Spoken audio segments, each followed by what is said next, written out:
উত্তরবঙ্গের ব্যস্ত জনপদ, শত বছরের ইতিহাস, বৈচিত্র্যময় সংস্কৃতির এক শহর। ভিন্ন ভাষা, ভিন্ন সংস্কৃতি, তবুও একই ছাদের নিচে বসবাস বহু মানুষের। লাল ইটের পুরনো দালান, শত বছরের পুরনো স্থাপনা আর ব্যস্ত শহর, সব মিলিয়ে এক অনন্য নগর। এটি সৈয়দপুর, একটি শহর যেখানে প্রজন্মের পর প্রজন্ম ধরে বাঙালি অবাঙালি মানুষ একসাথে গড়ে তুলেছে সহাবস্থানের এক অনন্য ইতিহাস।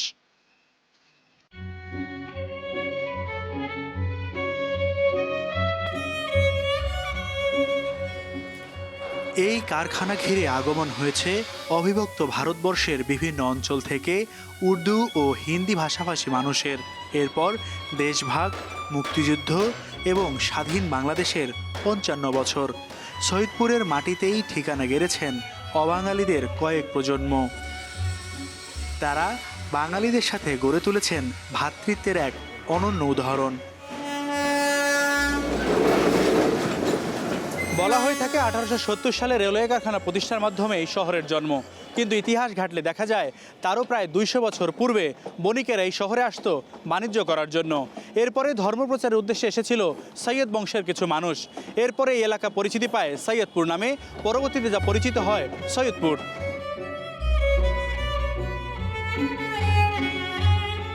রেলওয়ে আর বাণিজ্য ঘিরেই বিভিন্ন ভাষার, সংস্কৃতির, ধর্মের মানুষের বসতি এই শহরে। সৈয়দপুরের মানুষ ছিল ম্যাক্সিমাম, তারা কিন্তু কৃষিকাজ করত। সৈয়দপুরের যে স্থানীয় জনগণ, তারা তো এই যে যন্ত্র কার্যক্রম জানে না, ইঞ্জিনিয়ারিং জানে না। তখন এই যে ভারতের বিহার প্রদেশ, পাটনা বা লখনৌ বা কি বলে মধ্যপ্রদেশ, আসাম, ত্রিপুরা, পশ্চিমবঙ্গ, বিভিন্ন জায়গা থেকে শ্রমিক, কারিগর এবং কর্মকর্তারা এসে সৈয়দপুরের কিন্তু এই কারখানার অ্যাক্টিভিটি বাড়ানো শুরু করে। এর যে যান্ত্রিক কার্যক্রম, কারখানাতে বিশাল একটা কর্মযজ্ঞ, এখানে অসংখ্য প্রায় কয়েক হাজার মেশিনপত্র আছে। এসব পরিচালনার ক্ষেত্রেও কিন্তু ওই দক্ষ লোকবলের দরকার। তা সেই দক্ষ লোকবল এখানে ছিল না। ক্রমে কিন্তু আমাদের এখানকার মানুষ ওই দক্ষতা অর্জন করে তাদের আসার পরিপ্রেক্ষিতে।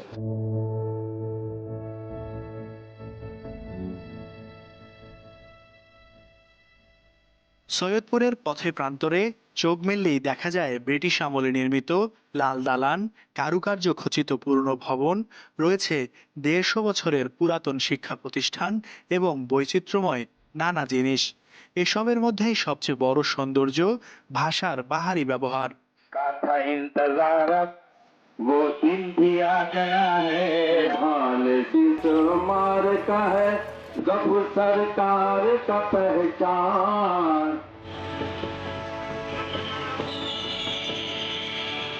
সৈয়দপুরের অর্থনীতির চাকা সচল উত্তরাঞ্চলের যে কোনো উপজেলা শহরের চেয়ে। এখানে খুচরা ও পাইকারি বিভিন্ন সামগ্রী বিক্রির বাজার শত কোটি টাকার। কথিত আছে সুই থেকে শুরু করে রেল কিংবা উড়োজাহাজের যন্ত্রাংশ সবকিছুই মেলে এই শহরে। হালকা প্রকৌশল শিল্প সহ উৎপাদনমুখী নানা শিল্পে এগিয়ে সৈয়দপুর। এখানকার অর্থনীতির চাকা সচল রাখার যৌথ কারিগর বাঙালি ও অবাঙালিরা।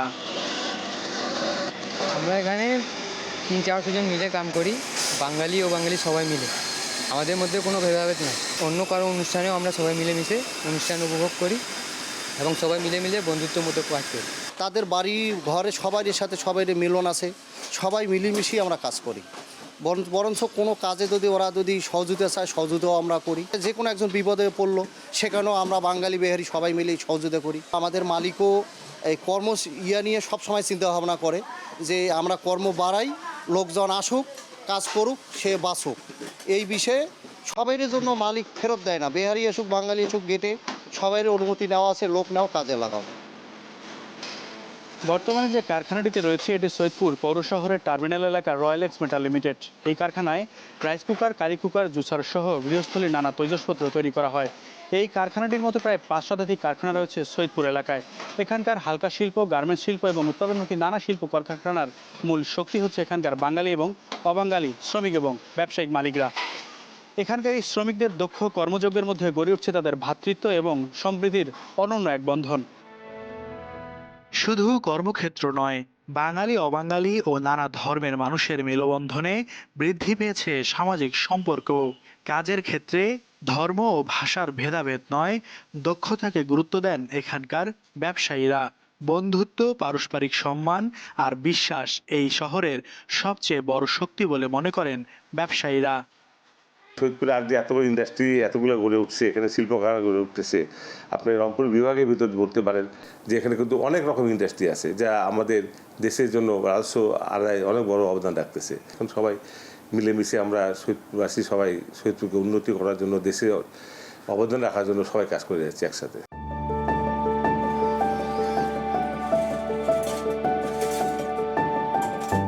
শুধু ব্যবসা বাণিজ্য নয়, সময়ের সঙ্গে বদলেছে মানুষের সম্পর্কের ধরনও। এক সময় যাদের মধ্যে ছিল ভাষার পার্থক্য, আজ তাদের মধ্যেই তৈরি হয়েছে পারিবারিক বন্ধন, হচ্ছে বিয়ে। সন্তানরাও মানিয়ে নিয়েছে সব, শিখছে বাংলা ও উর্দু দুই ভাষাই। বিয়ে হওয়া 20 বছর হলো।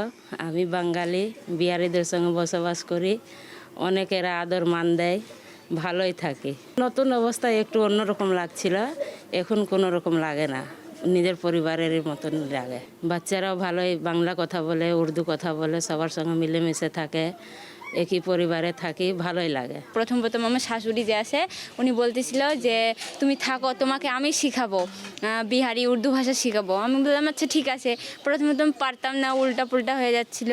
তখন বলতাম যে কিভাবে শিখবো এটা, আর আমরা তো বাঙালি আছি, আমি তো উর্দু ভাষা জানি না। তখন আমি বললাম যে চেষ্টা করলে তো সবই কিছু পারে আর মানুষ। তখন আমি একটু একটু করে আমার শাশুড়ি জিজ্ঞাসা করে, তা আমি ভুল বলি, ফির আবার শিখাই দেয়, আমি ফির আবার বলতে থাকি। এরকম করতে করতে এখন আমার রিলাইজ হয়ে গেছে যে এখন আমি সব কিছুই বলতে পারি। বিহারি বাংলা কিছু ভেদাভেদ বুঝি না, সবাই তো মিশে গেছি।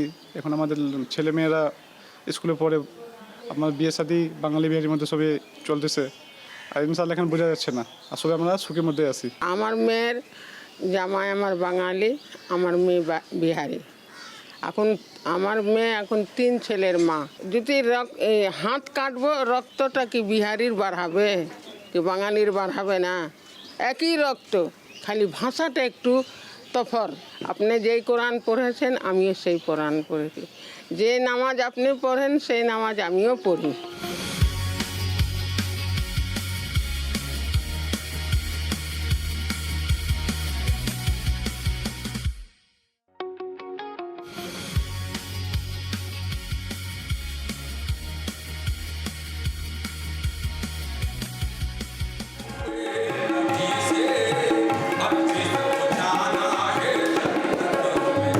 এই শহরের আরেকটি বিশেষ সাংস্কৃতিক পরিচয় কাওয়ালি সঙ্গীত।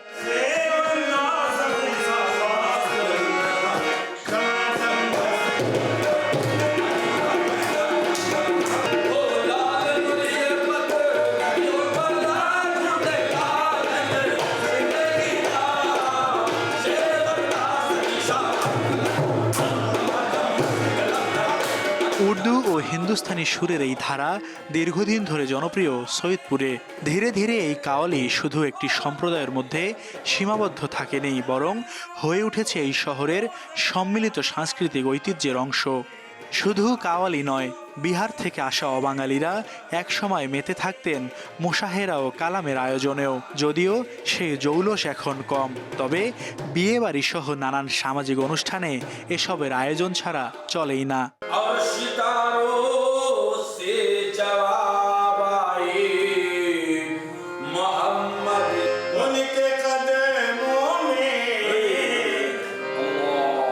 ইউনুস কাওয়ালি এই শিল্পী জানালেন, বর্তমান প্রজন্মের বাঙালি ও বিহারি সবার মাঝে এই সংস্কৃতির প্রতি আগ্রহ জন্ম নিচ্ছে।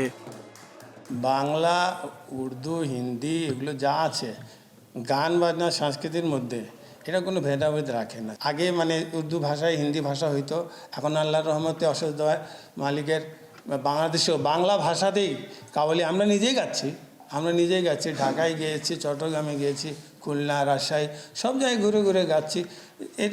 No difference.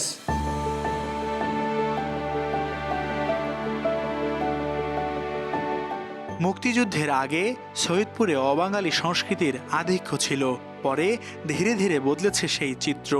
সৈয়দপুর পরিণত হয়েছে সম্প্রীতির শহরে।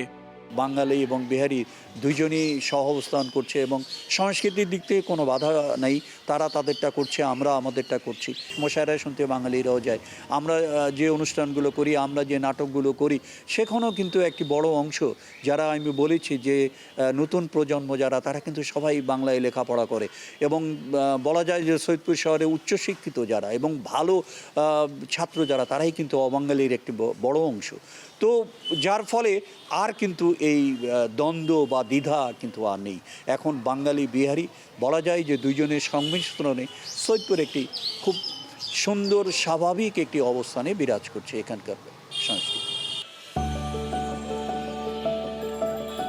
সৈয়দপুরের আশেপাশের শহরগুলোর মানুষেরও আকর্ষণ বাঙালি অবাঙালির অপূর্ব মিশেল, সাথে মিশ্র সংস্কৃতি। বিভিন্ন অঞ্চলের মানুষ এখানে বাস করে, যে কারণে বাস করে সেটি হলো এটি একটি ভালো শহর, নিরাপদ শহর, নিরাপত্তার শহর এবং শ্রমজীবী মানুষের শহর হওয়াতে জীবনযাত্রার ব্যয় এখানে খুবই কম এবং মানুষের মধ্যে যে সৌহার্দ্য, সম্পর্ক, ভালোবাসা, এটা কঠিন একটি। এই নানান কারণে মানুষ এই শহরকে আসলে পছন্দ করে। বাঙালি অবাঙালির বন্ধুত্ব সবচেয়ে প্রাণবন্ত হয়ে ওঠে উৎসবে। উর্দুভাষী পরিবারে রান্না করা সেমাই, কাবাব বা বিরিয়ানি পৌঁছে যায় বাঙালি প্রতিবেশীর ঘরে। আবার বাঙালির রান্না করা পিঠা বা মিষ্টিও জায়গা করে নেয় তাদের টেবিলে। খাবারের এই আদান প্রদান যেন সংস্কৃতির মেলবন্ধনের এক সুস্বাদু প্রতীক।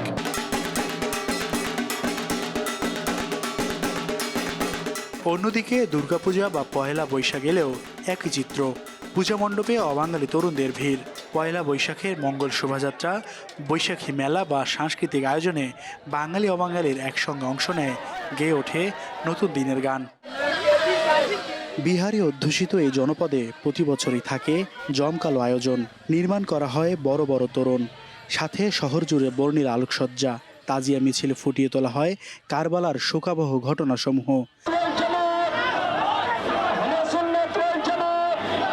ধর্মীয় রীতি মেনে তাজিয়া মিছিলে অংশ নেন হাজার হাজার মানুষ। হায় হোসেন, হায় হোসেন ধ্বনিতে মুখরিত হয়ে ওঠে। আশুরে ঘিরে বিহারি পল্লীতে তৈরি হয় উৎসব মুখর পরিবেশ, আরও দৃঢ় হয় সম্প্রীতির বন্ধন।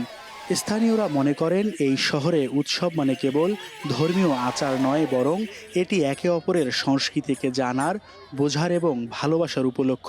এখানে ভিন্নতা কখনো দূরত্ব তৈরি করে না, বরং উৎসবের আলোয় তা আরও উজ্জ্বল হয়ে ওঠে।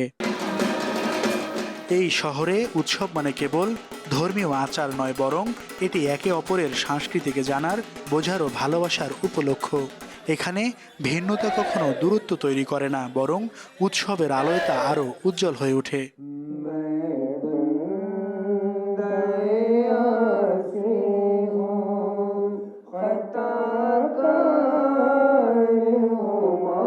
সৈয়দপুর শহরের আরেক বৈশিষ্ট্য, এই শহর ঘুমায় না, জেগে থাকে দিনরাত 24 ঘন্টা।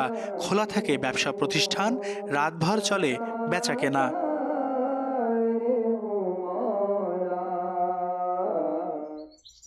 তবে যাদেরকে ঘিরে বন্ধুর শহর, তারা দিন কাটাচ্ছেন অযত্ন অবহেলায়। মুক্তিযুদ্ধের আগে নির্মিত 22টি ক্যাম্পে বসবাস করছেন লক্ষাধিক বিহারি। ঘরগুলো বেহাল। 6 মাসের যখন ছিল 2-3 বছর আগে, তখন উপর থেকে ছাদ নিচে পড়ে গেছে। তখন মানে কপাল ভালো ছিল যে বাঁচে গেছে, না হলে আমাদের উপরে পড়তো তো আর আমরা একটু বাঁচতে পারতাম না। 6 বাই 7 ফিট আমাদের বাড়ি। চাচা যে আমার বাবা মা যখন বাইরে থাকে তো আমরা বাসায় থাকি, যখন আমরা বাসায় ঘুমাই তো বাবা মা যখন বাইরে থাকে। শাশুড়ি, ননদ, ছেলের বউ, ছেলে, মেয়ে, আমরা মানে মোটে 10 জন। আমরা একটা ঘরেই থাকি। ছেলের বউ নিচনে ঘুমায়, আমরা উপরে ঘুমাই বাচ্চা কাচ্চা নিয়ে। আমাদের একটাই ঘর। घर মানে ऐसा छत है कि कब गिरेगा हम लोग कब मर जाएंगे। আমাদের ছোট্ট ঘর, আমার পড়াও লেখা হয় না ভালো করে। বঞ্চিত শিক্ষা, স্বাস্থ্যসহ মৌলিক অধিকার থেকে বিভিন্ন দাবি থাকলেও তা বন্দী রয়ে গেছে আশ্বাসেই।